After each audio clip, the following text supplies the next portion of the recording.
Oke, baik, di video saya kali ini saya akan membahas mengenai penggunaan AtiniDB di App Inventor.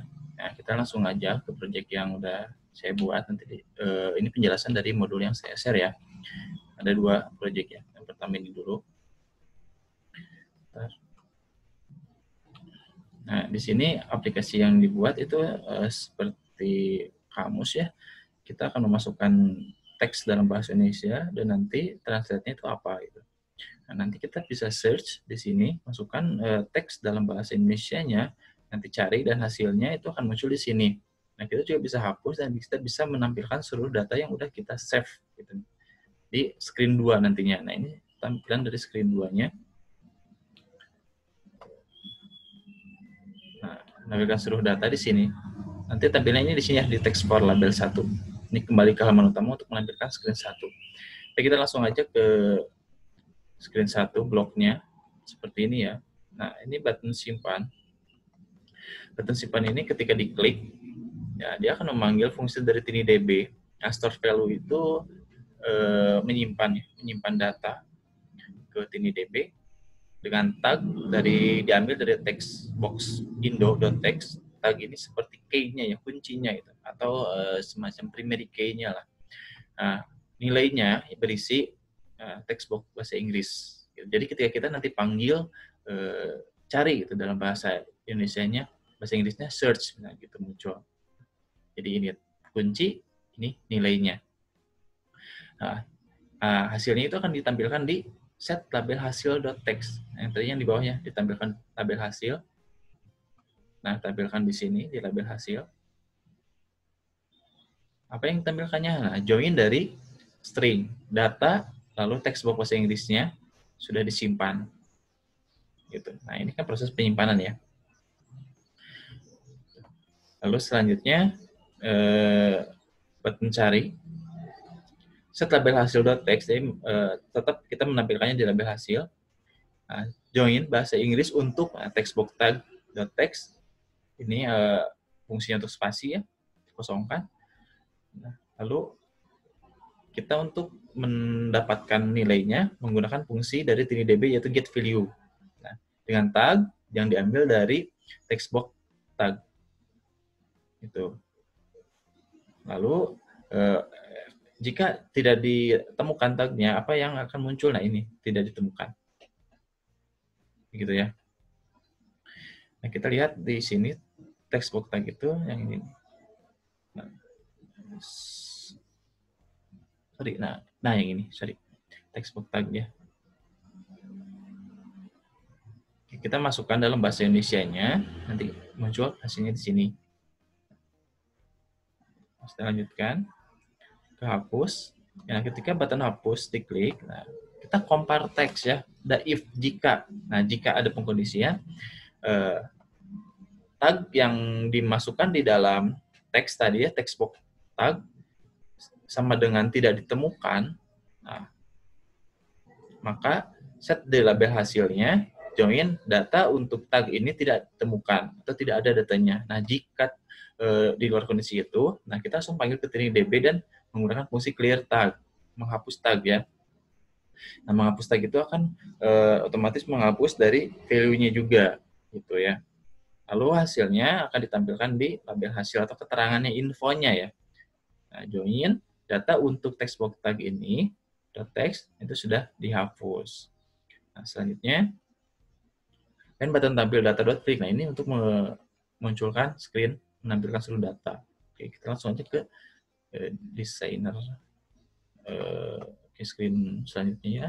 Nah, ini bloknya. Nah, ada button kembali itu untuk ke screen 1 tadi ya, screen sebelumnya. Nah, untuk menampilkan seluruh data, nah ini menggunakan fungsi dari screen inisialisasi. Jadi sebelum atau ketika mau ditampilkan nih si screen-nya, maka akan menjalankan perintah set label data.text tadi ya, set label data itu untuk memunculkan datanya di sana. Lalu menggunakan, kita kosongkan dulu di sini ya, kosongkan dulu si label datanya. Itu ada for each item. Item ini adalah variabel ya, variabel yang nantinya akan menyimpan tag ya, menyimpan kuncinya dari TiniDB1. Nah, lalu set label data.tag. Nah, kita akan menampilkannya di label data kan. Nah, apa yang akan ditampilkan? Join label data.tag. Nah, ini kita memanggil data yang sebelumnya. Jadi nanti akan ditampilkannya itu list ke bawah. Jadi kalau datanya ada 5, itu akan berurutan 5. Nah, kalau misalkan tidak dipanggil dulu ini, maka yang muncul itu datanya cuma 1. Gitu ya. Lalu /n itu baris baru ya, new line. Get item. Nah, get item ini adalah variabel untuk value-nya. Nah, lalu get item itu kuncinya ya, item. Dia memanggil kuncinya di sini, lalu di sini ada memanggil value dari item ini. Misalkan tadi bahasa Inggrisnya misalkan bahasa Indonesia buku, nah itu kan disebut dengan itemnya. Lalu value-nya adalah books dalam bahasa Inggrisnya. Gitu. Nah, baik, kita akan coba running saja ya. Kita ke emulator aja kok.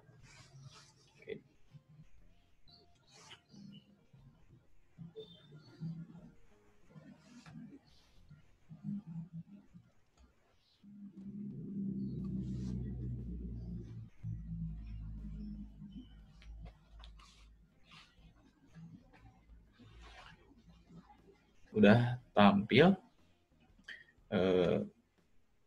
Kita coba masukkan ini buku, books, simpan. Nah, keterangannya muncul, data book sudah disimpan. Kita coba yang lainnya, misalkan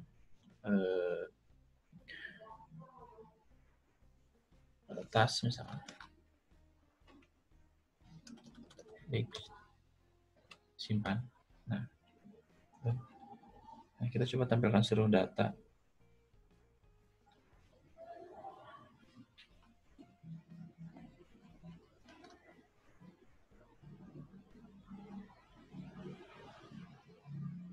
Oh ya, ini kenapa ini ada B001, B002 ya?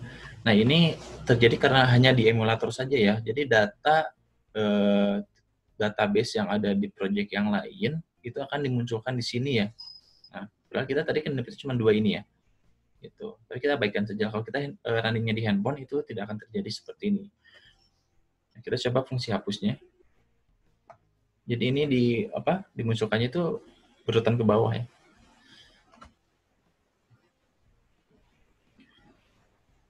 Nah, coba fungsi hapusnya.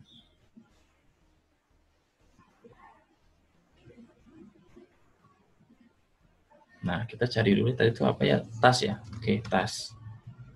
Search tas, cari. Nah, bahasa Inggris untuk tas, bag. Nah, itu coba hapus. Nah, data untuk tas sudah dihapus. Kita cari di tampilan seluruh data. Ada nggak data tas yang tadi?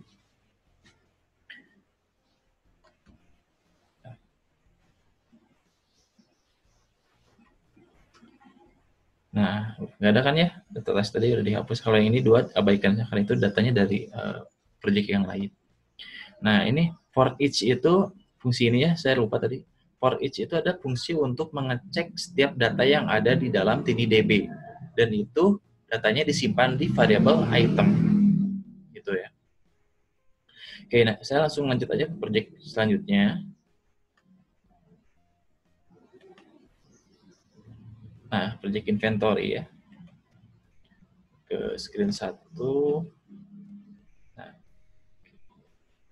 misalnya ini error ya. Nah, di runningnya di emulator. Nanti kalau di handphone enggak. Nah, di sini kita akan menyimpan kode nama barang jumlah dengan di sini ada tombol simpan, hapus semua data, dan sudah tampilkan. Sama seperti tadi, cuma ada tambahan yaitu di sini value-nya ada 2. Nah, info di sini ada untuk menampilkan informasi yang nantinya bisa proses penyimpanan, proses penghapusan, dan proses menampilkan. Lalu screen 2-nya seperti apa? Sini ya. Kita coba lihat ke screen 2-nya. Nah, sama seperti tadi ya, ini ada halaman utama dan ini ada untuk menampilkan data yang ada di dalam TiniDB. Nah, langsung aja kita ke blog dari screen 1. Di sini ada screen 1 error occurred. Nah, ini fungsi untuk menampilkan atau penanganan error lah. Jika screen satunya ini ada error, maka dia akan ditampilkan nanti di label info dengan kode numbernya berapa dan error message-nya apa. Lalu selanjutnya ada button simpan .click. Nah, di sini ada pengkondisian if jika. Nah, jika text box kodenya itu empty atau tidak kosong ya di sini, tidak kosong, maka akan memunculkan atau akan dilanjutkan si proses penyimpanannya. Itu. Call TinyDB store value. Nah, store value ini untuk penyimpanan data dengan tag yang diambil dari text box kode, lalu value-nya diambil dari text box nama dengan adanya separate atau apa pemisah yaitu koma. Text box jumlah J ini 2 akan disimpan sebagai value-nya dari tag text box kode. Nah, lalu set label info. Nah, ini memunculkan data yang ada di dalam text box nama yang barusan itu telah disimpan. Lalu button tampilkan ini memunculkan screen 2. Langsung aja ya ke button hapus. Nah, ini button hapus menggunakan notifier. Jadi ada pilihan ya atau tidak. Jika iya, nah baru di sini kita buatkan fungsi after choosing dari notifier 1. Jika ada compare text lagi, get choice itu sama dengan ya hasilnya gitu, get hasil dari pilihan notifier satunya itu adalah ya, maka panggil call TinyDB clear all. Nah, clear all ini fungsinya adalah untuk menghapus semua data. Beda dengan yang tadi ya. Kalau tadi itu menghapus satu data saja, kalau ini adalah clear all. Semua data. Nah, gitu. Kita langsung aja ke screen selanjutnya, screen 2. Nah, di sini screen 2 sama ada error occurred, penanganan error. Nanti ditampilkan di label info juga. Ada button kembali untuk memunculkan lagi screen 1. Nah, lalu screen 2, screen inisialisasi. Nah, ketika screen 2 akan ditampilkan nih, apa yang akan dilakukan. Gitu. Lalu, lakukan set label info.txt, kita kosongkan dulu sama seperti tadi. Si label infonya dikosongkan. Lalu menggunakan for each untuk mengecek data yang ada di dalam TinyDB dan disimpan di dalam variabel item. Nah, ini variabel lokal ya, item. Lalu inisialisasi, kita buat lagi variabel dengan nama hasil. Nah, variabel hasil ini dia akan menyimpan value-nya. Kalau item menyimpan key-nya, tag-nya, kalau hasil itu akan menyimpan value-nya dari tag yang sudah ditentukan sebelumnya. Gitu. Lalu kita set label info.text, nah join. Ya, join. Kita memunculkan nanti ya, urutan ke bawah. Label info.text, nah panggil label info lagi. Gitu. Karena nanti kita akan memasukkannya semua data. Kalau ini tidak dipanggil, itu nanti data sebelumnya itu tidak akan ditampilkan. Gitu ya. Jadi cuma hanya satu data nanti yang muncul. Nah, lalu kodenya adalah get item. Item ada tadi tag-nya. Tag atau key-nya. Yang di project ini key-nya adalah kode barang. Lalu nama barangnya dia diambil menggunakan fungsi list. Select list item, list. Nah, dengan format CSV raw text diambil dari get hasil ya. Hasil kan tadi ini menyimpan value ya, dengan indeks yang pertama. Nah, tadi kan yang pertama itu adalah nama barang ya. Ini nama barang. Kita panggil yang keduanya itu jumlahnya. Gitu. Indeks kedua dari variabel hasil. Gitu ya. Mudah-mudahan paham lah ya. Lalu di sini ada pengkondisian lagi. Jika panjang dari label info sama dengan kosong, berarti ini belum ada data ya di label info, maka set label info.text database masih kosong. Nah, oke. Saya akan coba langsung running saja ya di handphone. Kita di scan. Oh ya, ini reset dulu yang tadi. Kita connect ke AI Companion.